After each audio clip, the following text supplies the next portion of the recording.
अस्सलाम वालेकुम स्टूडेंट्स, मैं हूं डॉक्टर जिया और आप देख रहे हैं concepts with doctor Zia. Dear students, आज के इस लेक्चर में हम एमडीके के फर्स्ट ईयर के बायोलॉजी के तीसरे चैप्टर जो कि है एंजाइम, हम एंजाइम को शुरू करने जा रहे हैं। डियर स्टूडेंट्स, एंजाइम के बारे में कुछ बातें याद रखनी चाहिए हमें। जो एंजाइम्स के बारे में हम पहली बात याद रखेंगे वो ये होगी कि enzyme are biocatalyst. They are biocatalyst which increase the rate or velocity of biochemical reaction. Enzymes are the biocatalysts which increase the rate or the velocity of biochemical reaction. दूसरी बात हम ये कहेंगे they are produced by living system and they work in living system. Enzymes living system में पैदा होते हैं और लिविंग सिस्टम में क्या होते हैं, लिविंग सिस्टम में काम करते हैं। तीसरी बात और अहम बात वो ये होगी कि enzymes are thermolabile, means they are heat sensitive, they are protein in nature, they are colloidal, they are colloidal, they are protein, they are thermolabile, they are specific in action, they are pH sensitive. ये क्या है, ये हमारे पास enzymes की कुछ basic properties है। Enzyme biocatalyst है, enzymes living system में पैदा होते हैं और लिविंग सिस्टम में काम करते हैं। दे आर थर्मोलेबाइल यानी heat sensitive, they are protein nature except ribosome, they are colloidal, they are specific in action, they are pH sensitive. अगर हम एंजाइम की हिस्ट्री को देखें, so enzymes were discovered by Fayan and Fardos.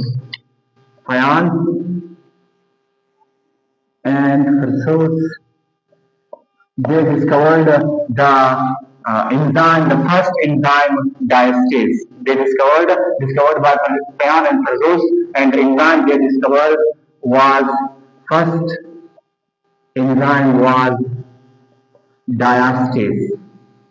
This was the first enzyme they discovered, Fayan and Fardos, and the name enzyme was used or coined by Cohen. The name enzyme was used or word enzyme. Enzyme word was coined by Cohen. Cohen ने क्या किया, लफ्ज enzyme introduce किया या coin किया। तो dear students, ये enzyme के बारे में दो तीन बेसिक पॉइंट्स हैं। अब अगर हम एंजाइम के स्ट्रक्चर की तरफ आ जाएं तो हमें मालूम है कि हमारे पास जो एंजाइम है, एंजाइम का जो स्ट्रक्चर है, अगर हम एंजाइम के स्ट्रक्चर को देखें तो याद रखिए कि एंजाइम के स्ट्रक्चर में हमारे पास हम एक बात याद रखेंगे कि Olo enzyme is the functional unit of enzyme. Enzyme का जो फंक्शनल यूनिट है वो क्या है, वो ओलो एंजाइम है। ओलो enzyme is the functional unit of enzyme. ओलो एंजाइम क्या है, अगर हम देखें, अगर एक एंजाइम है एफओ एंजाइम प्लस कोएंजाइम, सही है। जब एक एंजाइम इनएक्टिव होगा, जब एक एंजाइम नॉन फंक्शनल होगा तो वो क्या है, वो एफओ एंजाइम है। एफओ एंजाइम का मतलब है non functional enzyme. Non functional. अगर इस नॉन फंक्शनल एंजाइम के साथ कोई एक को एंजाइम अटैक हो जाए तो वो इस एफओ एंजाइम को क्या करेगा, एक फंक्शनल करेगा।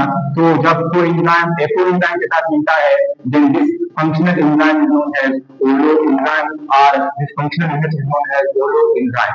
और ओलो एंजाइम एक्चुअली क्या है, ओलो एंजाइम एक्चुअली एंजाइम का क्या है, फंक्शनल यूनिट है। इसके साथ साथ अगर हम देखें तो हमें ये चीज देखने को मिलेगी कि जो एंजाइम है इसका क्या है, इसका एक एक्टिव साइट है। एक्टिव साइट है एक एंजाइम का, क्या है, एक एंजाइम का एक्टिव साइट है। ये जो एक्टिव साइट है ये मजीद कितने दो साइट में एक्टिव है। एक को कहते हैं बाइंडिंग साइट, एक को कहते हैं बाइंडिंग साइट और एक को कहते हैं कैटालाइटिक साइट। डियर स्टूडेंट्स, एक बात याद रखिए कि एक्टिव साइट जो है, the active site of the enzyme is due to, number एक, it is due to the tertiary structure of proteins। ये क्या है, ये एक्टिव साइट असल में एंजाइम की टर्शियरी स्ट्रक्चर की वजह से होती है। अगर एंजाइम डीनेचर हो गया इसका मतलब है एंजाइम का टर्शियरी स्ट्रक्चर खत्म हुआ। जब एंजाइम का टर्शियरी स्ट्रक्चर खत्म होगा तो एक्टिव साइट डिस्टर्ब होगा। जब एक्टिव साइट डिस्टर्ब होगा तो एंजाइम क्या रहेगा, एंजाइम नॉन फंक्शनल रहेगा। इसके अलावा ये जो एक्टिव साइट है इट इज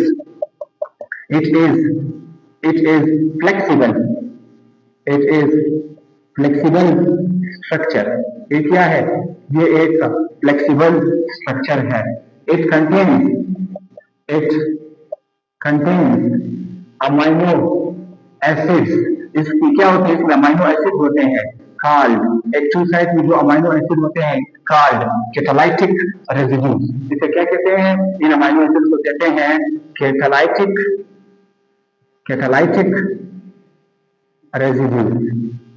कहते रहते हैं कैटालाइटिक रेजिड्यूज कहलाते हैं। और एक एक्टिव साइट में जो अमाइनो एसिड की तादाद है वो ऑलमोस्ट 3 to 12 अमाइनो एसिड्स पर एक्टिव साइट। सही है, ये कुछ पॉइंट्स है जो आपको एंजाइम्स के बारे में याद रखने हैं। इन पॉइंट्स के बाद अब हम आगे बढ़ते हैं, हम एंजाइम की क्लासिफिकेशन करते हैं कि एंजाइम की क्लासिफिकेशन क्या है। अगर हम एंजाइम को देखें तो हम एंजाइम को 6 कैटेगरीज में क्या करते हैं, हम एंजाइम को 6 कैटेगरीज में डिवाइड करते हैं या 6 ग्रुप में क्या करते हैं, डिवाइड करते हैं। इन 6 ग्रुप में से जो हमारे पास पहला है वो है ऑक्सीडो रिडक्टेज एंजाइम। वो क्या है हमारे पास, वो हमारे पास है ऑक्सीडो रिडक्टेज एंजाइम। क्लासिफिकेशन करेंगे, क्लासिफिकेशन में हम पहला उठा लेते हैं ऑक्सीडो रिडक्टेज। एक है ऑक्सीडो रिडक्टेज, दूसरा है ट्रांसफेरेज एंजाइम और तीसरा है हाइड्रोलेज। अगर हम ऑक्सीडो रिडक्टेज को देखें तो हमारे पास ऑक्सीडो रिडक्टेज वो एंजाइम है जो ऑक्सीडेशन एंड रिडक्शन रिएक्शंस को कैटालाइज करते हैं। The enzymes which catalyse the oxidation and reduction reaction. Oxidation reduction reaction का मतलब है वो रिएक्शंस जहां हाइड्रोजन आयन प्लस इलेक्ट्रॉन क्या हो, ट्रांसफर इन्वॉल्व हो। जिस भी रिएक्शन में हाइड्रोजन आयन और इलेक्ट्रॉन का ट्रांसफर इन्वॉल्व हो उस रिएक्शन को कहते हैं ऑक्सीडेशन एंड रिडक्शन रिएक्शन और रिडॉक्स रिएक्शन। और जो एंजाइम इस रिएक्शन को क्या करते हैं, कैटालाइज करते हैं, वो कहलाते हैं oxido reductase enzyme. Oxido reductase enzymes की एग्जांपल्स में हम लेते हैं अल्कोहल डी हाइड्रो जीनेस। अब ट्रांसफरेजेस क्या है, ट्रांसफरेजेस वो एंजाइम जो ऐसे रिएक्शन को कैटालाइज करते हैं जिसमें फंक्शनल ग्रुप का ट्रांसफर शामिल हो। यानी जब भी एक रिएक्शन में फंक्शनल ग्रुप की ट्रांसमिशन हो या फंक्शनल ग्रुप को एक मॉलिक्यूल से दूसरे मॉलिक्यूल में ट्रांसफर करना हो, इस रिएक्शन को कौन कैटालाइज करता है? Transferases catalyse functional group transfer reactions. ऐसे एंजाइम जो फंक्शनल ग्रुप के ट्रांसफर को क्या करते हैं? ऐसे रिएक्शंस को कैटालाइज करते हैं, they are known as transferases. इन ट्रांसफरेजेस की एग्जांपल्स में हमारे पास है जो कि फंक्शनल ग्रुप को क्या करते हैं? ट्रांसफर करते हैं। हमारे पास है ट्रांस अमाइनेजेस, हमारे पास है ट्रांस मिथाइलेजेस। ये हमारे पास क्या है? ये हमारे पास ट्रांसफरेजेस एंजाइम है। तीसरी जो कैटेगरी है वो है हाइड्रोलाइसिस। हाइड्रोलाइसिस क्या है? हाइड्रोलाइसिस वो एंजाइम जो ऐसे रिएक्शन को कैटालाइज करते हैं जिसमें मॉलिक्यूल को बाय एडिशन ऑफ वाटर क्या करना है? तोड़ना है। सो हाइड्रोलाइसिस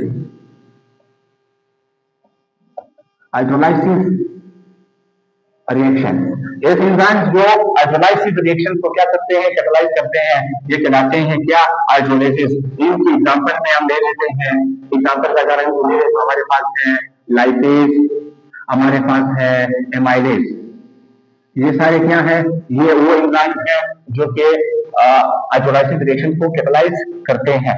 अब अगर हम एंजाइम के चौथे ग्रुप की तरफ आ जाएं तो हम ये उठा लेंगे। हमारे पास जो है वो है आइसोमरेजेस। हमारे पास क्या है? आइसोमरेजेस। आइसोमरेजेस क्या है? वो एंजाइम जो ऐसे रिएक्शन को कैटालाइज करते हैं जिसमें मॉलिक्यूल्स की इंटर कन्वर्जन हो रही हो।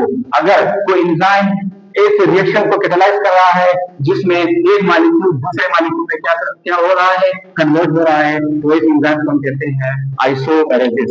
यानी ये कैटालाइज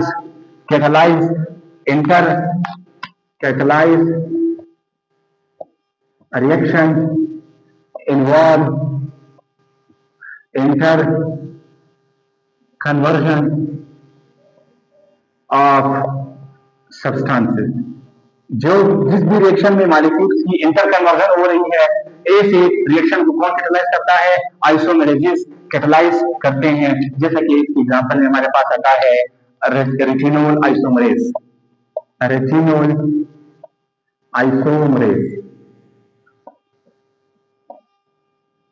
जो पांचवी कैटेगरी है वो हमारे पास है लाइएजिस क्या है?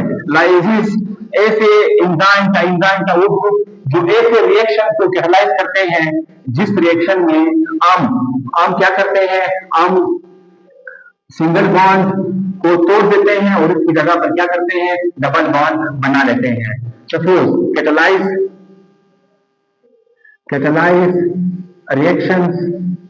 reactions where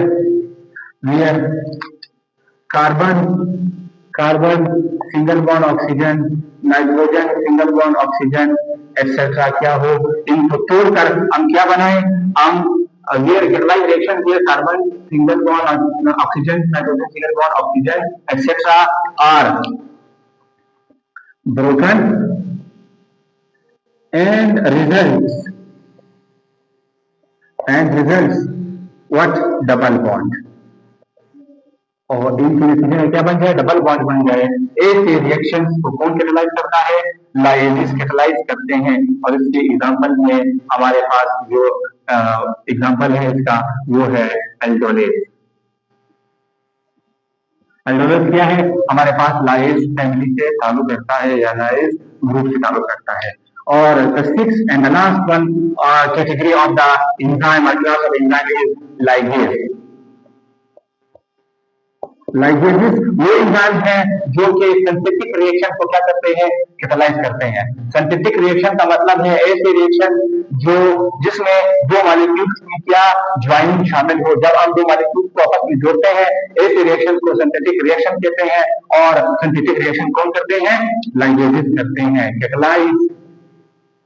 catalyse synthetic reaction.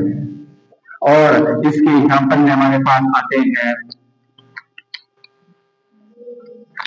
Succinate थायोकाइनेस, succinate थायोकाइनेस। इस एग्जाम्पल में हमारे पास आते हैं डीएनए लाइगेज। सो स्टूडेंट्स, ये थे एंजाइम क्लासिफिकेशन, और इससे पहले हमने एंजाइम्स के बारे में कुछ 2-3 बेसिक पॉइंट्स, एंजाइम की प्रॉपर्टीज और एंजाइम क्या करते हैं, क्या है, किसने डिस्कवर किए हैं, ये पढ़ी। सो डियर स्टूडेंट्स, अगले वीडियो में हम एंजाइम के मैकेनिज्म ऑफ एक्शन को पढ़ेंगे, एंजाइम के वो फैक्टर्स पढ़ेंगे जो एंजाइम को क्या करते हैं, एंजाइम्स को की एक्शन को अफेक्ट करते हैं, और इसके साथ साथ हम इनहिबिशन पढ़ेंगे, हम एंजाइम्स के जो मॉडल है वो पढ़ेंगे। Thank you so much.